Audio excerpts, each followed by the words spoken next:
Longitudinal और linear magnification. तो इसका वही है कि आपकी लेंथ प्रिंसिपल एक्सिस पे हाइट से रिलेटेड मैग्निफिकेशन तो वो आ गया, बट आपकी रॉड कभी ऐसे भी रख देता है बेटा ये। ठीक है ना, ये रॉड प्रिंसिपल एक्सिस पे ऐसे भी रख देता है, तो फिर आपको पूरा निकालना पड़ता है कि इसका यू कितना है, इस पॉइंट की इमेज कहाँ बनेगी।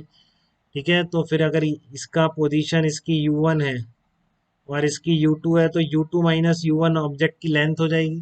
तो U1 के कॉरस्पॉन्डिंग जो V1 आएगा और इसके कॉरस्पॉन्डिंग V2 आएगा, तो V2 माइनस V1 इमेज की लेंथ हो जाएगी। तो इस तरह के केस में length of image upon length of object को क्या बोलते हैं, लीनियर मैग्निफिकेशन बोला जाता है। तो एम डैश से डिनोट करेंगे अपन इसको। एम डैश हो जाएगी आपकी length of image along principal axis. ठीक है, length of image along principal axis. ठीक है, divided by length of object along principal axis. ठीक है, तो length of image along principal axis upon length of object along principal axis is called linear magnification और longitudinal magnification. ठीक है ना, this is called linear magnification और longitudinal magnification. तो इसको आप ऐसे लिख देते हैं, M dash equals to length of image upon length of object. इसमें एक इंपॉर्टेंट बात है बेटा, ध्यान से सुनिए, उसमें गलती हो जाती है लेकिन।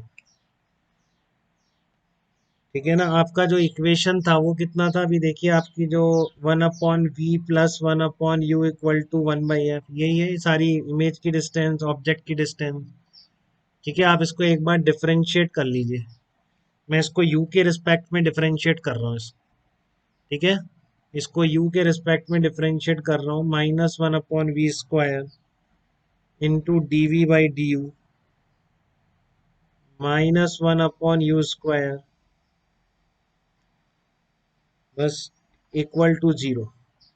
देखो dv/du की वैल्यू कितनी आ गई, dv/du की वैल्यू आ गई v² अपॉन u²।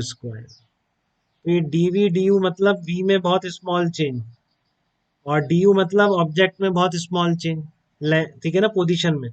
तो अगर मान लो ये U2 माइनस U1 अगर बहुत छोटा है बेटा, अगर ये लेंथ इन डिस्टेंसेस के कंपैरिजन में, मतलब इनकी जो यहाँ से डिस्टेंस है ऑब्जेक्ट की पोल से, उसके कंपैरिजन में ये ऑब्जेक्ट की लेंथ बहुत छोटी है, तो फिर डी यू क्या होगा, बहुत U2 माइनस U1 बहुत स्मॉल हो जाएगा, तो फिर मैं इसको डी यू बोल दूंगा। ठीक है, if U2 minus U1 very small,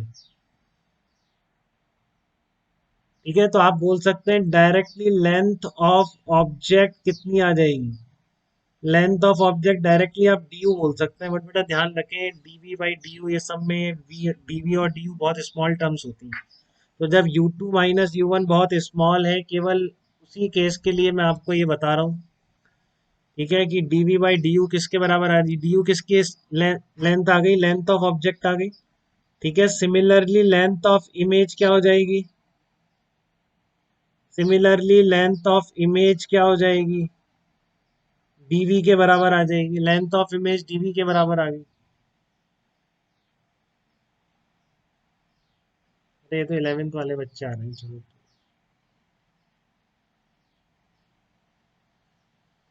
ठीक है, U2 minus U1 very small है, then length of object du आ गई, तो सिमिलरली लेंथ ऑफ इमेज कितनी आ जाएगी, dv के बराबर आ जाएगी। तो आपका dv/du क्या कहलाया जाएगा उस केस में, length of image upon length of object बोला जा सकता है, लेकिन केवल कब, जब आपकी length of object length of image बहुत स्मॉल होंगी, तो उस केस में केवल, और बहुत वाइडली यूज है बेटा ये भी, और इसका उल्टा भी, कि अगर ये स्मॉल नहीं है फिर भी हम ये फार्मूला लगा देते हैं तो गलत हो जाए। ठीक है ना, ये केवल कब वैलिड है, only for very small lens, जब ऑब्जेक्ट के only for, only when length of object very small, length of object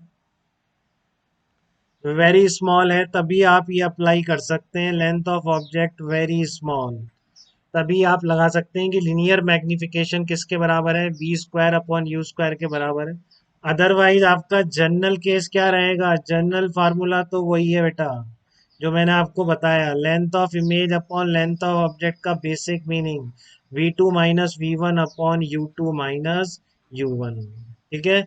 but एक स्पेसिफिक केस में कई बार इसमें एसएचएम की प्रॉब्लम दे देता है बेटा कि ऑब्जेक्ट ऑसिलेट कर रहा है, एम्पलीट्यूड बहुत छोटा है, तो बताइए इमेज का जो एम्पलीट्यूड है वो कितना होगा, तो वो सिंपली आप इससे निकाल देंगे। जब उसने लिख दिया एक बार भी कि एम्पलीट्यूड स्मॉल है, तो फिर कोई दिक्कत वाली बात नहीं है।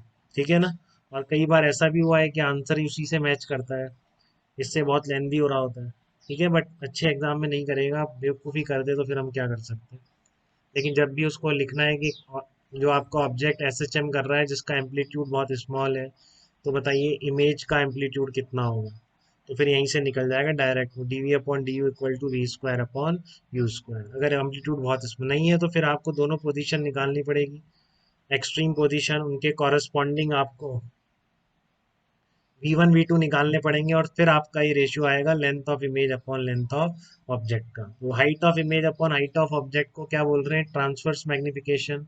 और length of image upon length of object को क्या बोल रहे हैं, अपन बोल रहे हैं लॉन्गिट्यूडिनल या लिनियर मैग्निफिकेशन। ठीक है, तो इस तरह के क्वेश्चन आते हैं, अभी देखते हैं किस किस तरह के आए हुए हैं। ठीक है।